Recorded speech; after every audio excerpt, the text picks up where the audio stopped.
All right, let's continue with more news and updates now. Reconciliation Day, it was born out of a need to confront a painful past, nearly 3 decades into our democracy.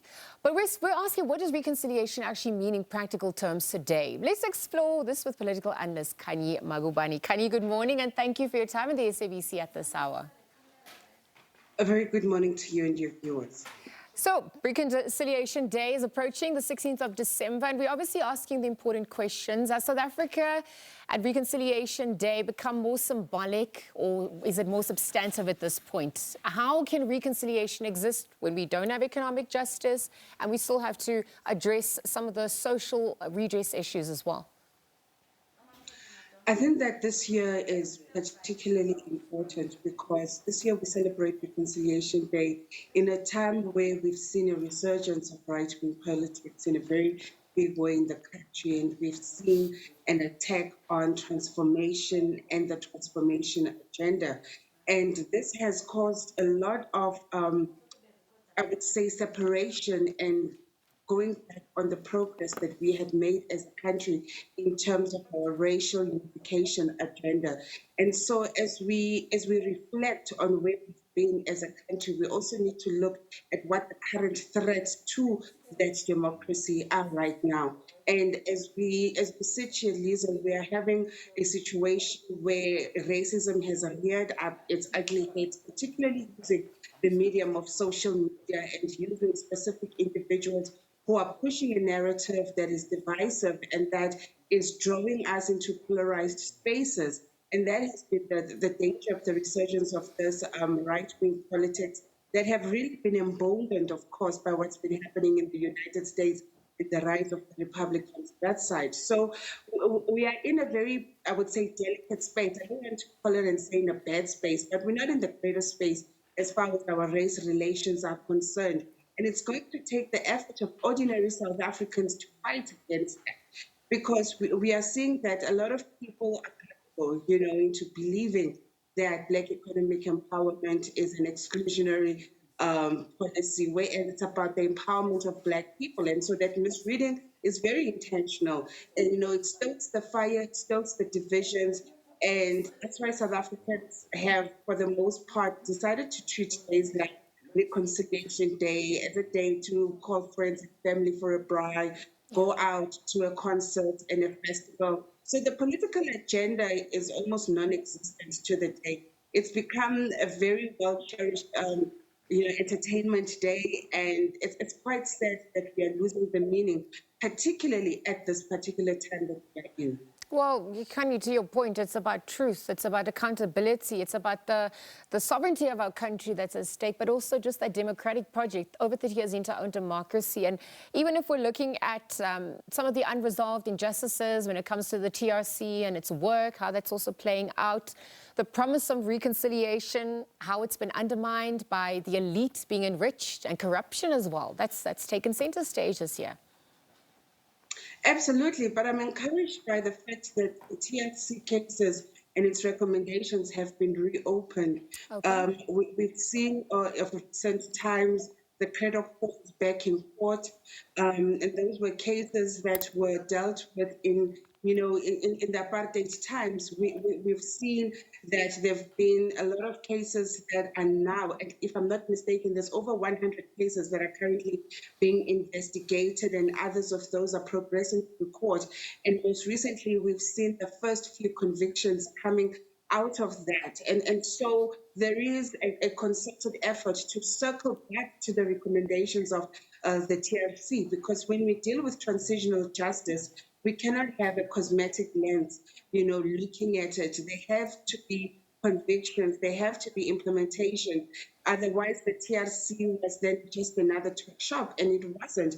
It was about the perpetrators of apartheid violence coming forward and confessing the crimes that they did in hope of getting amnesty.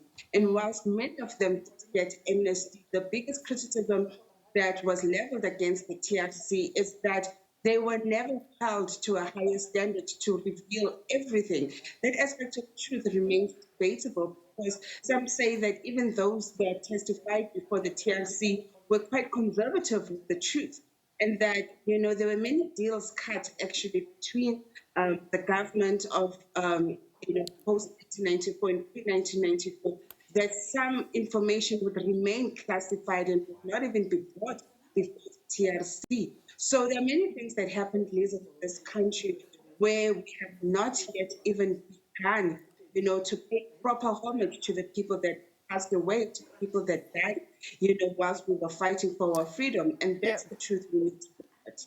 Well, speaking of that truth, we don't exist in isolation. We're also part of the African continent and the diaspora as well. And even if we're looking at what reconciliation implies, inclusion is one aspect that definitely forms part of the narrative.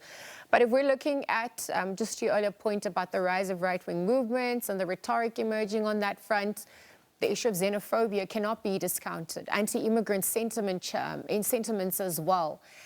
That also begins to challenge this ideal of reconciliation in our country. Perhaps you can explore that further as well, addressing these issues. So South Africa has always lived with people from other parts of the country. It's not something that started post-1994. You'll remember that we come from a mining history.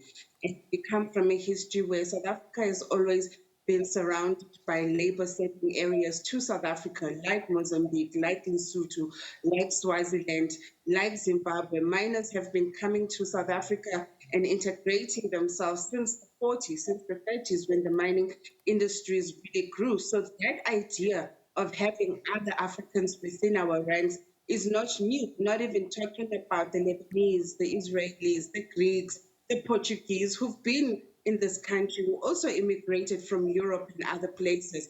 So that idea is not new to us.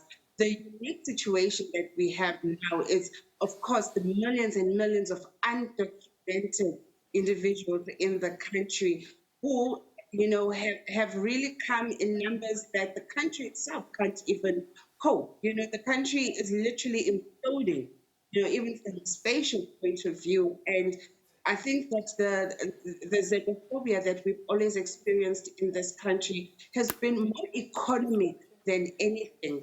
There've always been accusations of you're stealing our jobs, you're stealing our homes, that which is rightfully ours. And of course, the issue has also raised questions of public service integrity, with many of the illegal immigrants getting access to South African passports and South African IDs, and fraudulently becoming South African citizens, and therefore fraudulently accessing South African benefits. So as we move... I just want to actually come in on the back of that, just in the interest of time, because we need to wrap up. But if we're then looking at the Border Management Authority, the issues that are also emerging there, I mean, we saw a few incidences just in the past few weeks and days alone. The Ethiopian Airlines, bringing passengers who have been found to have illegally entered the country. And so we're looking at immigration, the sovereignty of our country, the rule of law as well, and regional cooperation. All of these converging. How does it also weigh in on the back of what you were echoing? It's very important because South Africa has to maintain, its standards of being ruled by the rule of law. Ethiopian Airways currently is facing a case where they are going to be fined 15,000 rand for each traveler that was found to have come into the country using fraudulent visas.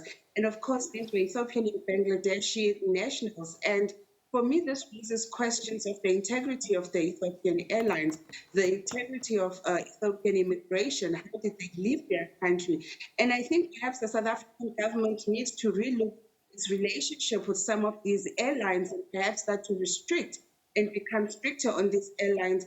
As we've seen, there was, another case recently, people coming and landing from Palestine. A handful of Palestinian individuals came into the country and they could not land until, they had, the gift of the givers kind of, saying, no, we'll take them. And so these issues are quite important for the relationship with the continent, but specifically to keep our borders tight and to maintain the rule of law. Well, Khanyi, there's the issue of land as well, plenty more, but obviously also celebrating the strides that have been taken. Thank you for your time at this hour and for weighing in.